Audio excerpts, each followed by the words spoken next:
இதுக்கு அடிப்படை தீர்வுகள் என்ன? Human and dogs, especially stray dogs, நம்ம தெருவில் வாழ்கிற நாய்களும் இதுக்கான கனெக்ஷன் வந்து எத்தனையோ வருஷங்கள் இருக்குது. இந்த 2 ஸ்பீசிஸும் சேர்ந்து ட்ராவல் பண்ணுற டிஸ்டன்ஸ் எஸ்பெஷலி இந்தியாவில் ரொம்ப அதிகம். தெருநாய்கள் இல்லாத மேலை நாடுகள் இருக்குது. அந்த மாதிரி நம்ம நாட்டையும் கொண்டு வரணும், தெருநாய்களே இருக்கக்கூடாது அப்படிங்கிறது ஒரு தாட். தெருநாய்கள் ப்ரீட் காப்பாற்றப்படணும். தெருநாய்கள் வந்து வெளியில் நிறைய இருந்து கஷ்டப்படக்கூடாது. அதுக்காக தான் அந்த ஏபிசி ரூல்ஸை கொண்டு வந்தாங்க. அதுக்கு வந்து அன்வான்ட் ப்ரீடிங் இதெல்லாம் இருக்கக்கூடாதுன்றதுக்காக.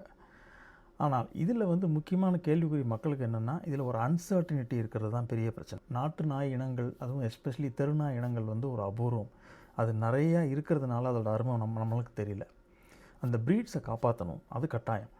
ஆனால் அதே சமயத்தில் அந்த டாக்ஸ் வந்து வன்முறைக்கும் க்ரூயல்ட்டி, சாப்பாடு இல்லாமல் எக்ஸ்போஸ் ஆகிறதையும் நம்ம ஒத்துக்க முடியுமா? எத்தனை பேர் பப்ளிக்கில் டாக்ஸை வந்து ப்ராப்பராக சப்போர்ட் பண்ணி அது பார்ட் ஆஃப் சொசைட்டியாக ஏற்றுக்கிறாங்க.